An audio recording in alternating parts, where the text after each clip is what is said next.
et dans ma petite tête, j'ai une voix qui me dit qu'il va revenir. Je sais pas pourquoi. Il reviendra peut-être jamais, peut-être que j'arrive pas encore, entre guillemets, à faire le deuil, comme quoi il est parti, qu'il reviendra pas, mais je sais pas pourquoi. Au fond de mon cœur, il y a quelque chose qui me dit qu'il va revenir, et que voilà. Pour une fois que le cœur a raison, ça fait du bien. Vous le savez probablement, Fernando Alonso est un pilote que j'affectionne particulièrement.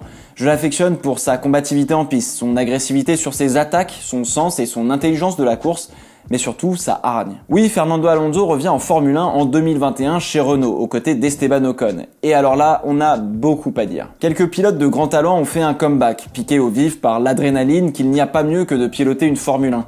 Schumacher a fait un comeback parce que oui, ce frisson du pilotage, il en avait besoin. Les pilotes de F1, comme ces quelques êtres humains qui vont dans l'espace, prennent des 9G, voire plus dans un avion de chasse, ou qui tapent un bon gros 130 km/h sur une descente à ski, sont des fous furieux qu'on a du mal à comprendre, et pourtant, instinctivement, on les admire. Parce que repousser la limite n'est pas un défi, mais carrément un mode de vie. La F1 et le sport de haut niveau en général, depuis quelques années, voient de plus en plus souvent des comebacks d'anciens champions. La vraie raison, la passion. Regardez Schumacher en 2009, à deux doigts de reprendre le volant d'une Ferrari en Grand Prix. Dès qu'il a reposé ses fesses dedans, ça lui a fait une piqûre de rappel et boum, chez Mercedes en 2010 pour 3 saisons. Finalement, une carrière se fait presque avec une pause désormais au milieu. Raikkonen a fait une pause de 2 ans, contraint par Alonso et Santander. Schumacher une pause de 3 ans, Alonso 2 ans, et est-ce que l'on ne verrait pas Vettel en faire une aussi ? Ça, ce sera l'objet d'une autre vidéo. Et dans nos sociétés modernes, on a de plus en plus besoin de partir pour mieux revenir, de tomber pour apprendre à se relever. Alonso revient donc en F1 avec Renault, ce qui est étrange, plutôt inattendu même au premier abord. Mais alors pourquoi Alonso et Renault? On va prendre d'un côté, puis de l'autre. Renault est revenu en Formule 1 en tant qu'équipe d'usine en 2016. Sur leur feuille de route, il fallait un champion du monde ou un pilote de cette envergure aux alentours de 2018-2019 grosso modo. Ricciardo représentait cette opportunité, même si honnêtement, Hülkenberg aurait peut-être été plus intéressant et plus long-termiste. Problème, Ricciardo annonce son départ après une seule saison d'activité chez Renault. Renault décoche donc une case sur sa feuille de route, il faut donc la recocher. Le candidat idéal pour Renault aurait été peut-être Bottas, et je suis persuadé que chez Renault, on en a un paquet qui voulait le pilote finlandais.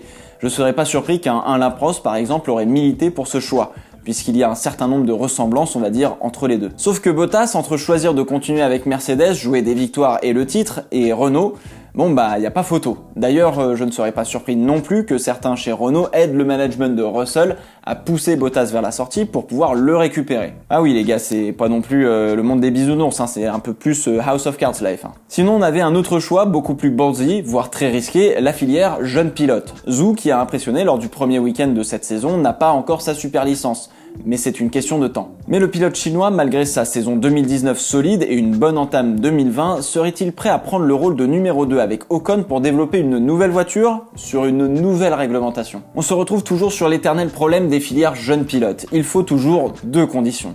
Être prêt pour le pilote, avoir le bon timing pour l'écurie. Jules Bianchi était probablement prêt pour prendre le baquet de Raikkonen en 2014, voire d'Alonso en 2015, mais forcément c'était sur le papier plus intéressant de signer Raikkonen ou un Vettel, alors à son pic.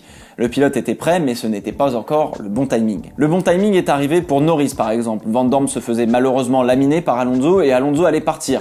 Le pilote était prêt et donc le timing était parfait. Bref, réunir les 2 conditions sont parfois difficiles et il faut avoir un petit peu de chance avec soi. Et alors Vettel dans tout ça? Vettel veut une voiture compétitive tout de suite. Il ne veut pas d'un projet à faire, il vient d'en faire un sur 6 ans et ça se termine pas bien. Passons du côté d'Alonso. Fernando Alonso veut revenir et c'est un secret pour personne. Julien Febvre affirme que le pilote espagnol a toqué à toutes les portes pour 2020 sans succès. Mercedes dira non pour plusieurs raisons. Hamilton est le pilote vedette, Bottas est le parfait numéro 2 et ils ont Russell derrière si jamais un des deux s'en va. Ferrari a Charles Leclerc, ils ont donc signé Sainz plutôt logiquement et vu comment Alonso et Ferrari ça s'est terminé, peu de chances qu'ils reviennent. Red Bull a Verstappen et ils ont clairement pas besoin d'Alonso ou ni même l'envie pour le coup et ça a été pété et répété jusqu'à plus soif. Il est réglé et minuté à la seconde près. McLaren vient de signer Ricciardo et encore une fois, vu comment ça s'est terminé, peu de chances que l'équipe ou même lui ait l'envie de retravailler ensemble. Donc finalement, qu'est-ce qu'il y a derrière? Eh bien, il y a Renault. Ouais, Renault et Alonso, c'est finalement assez naturel d'un côté comme de l'autre. Mais est-ce que c'est plus un choix forcé, un compromis entre guillemets, ou une réelle envie des deux côtés? Est-ce que cette envie est vraiment là? Est-ce que cette envie va durer? Là, c'est plus chaud de savoir, puisque c'est dans la tête de chacune des parties que ça se passe. Mais oui, le timing est finalement parfait. Fernando Alonso est en quelque sorte sevré, ressourcé de la Formule 1, il a fait autre chose, avec plus ou moins de succès. Si l'Indy 500 s'est pas super bien passé l'année dernière, il a remporté 2 fois les 24 heures du Mans et il est devenu champion du monde d'endurance. Il a fait le Paris-Dakar, bref, il a voyagé, oui. Bon, n'oublions pas que même si Toyota n'a trop rien dit, ça s'est quand même pas super bien fini cette histoire sur l'endurance. Enfin bref. Alonso signe 1 an avant la nouvelle réglementation, non seulement il va développer la nouvelle voiture, mais en plus il va pouvoir l'utiliser. Et en plus, il va pouvoir rouler en 2021 et reprendre tranquillement ses repères. Alonso signe avec un constructeur qui a de l'argent et dont l'avenir est plutôt garanti sur un long terme en Formule 1 désormais. Et rien que sa signature apporte ce long terme, mais aussi contribue à l'engagement de Renault en F1 pour le futur.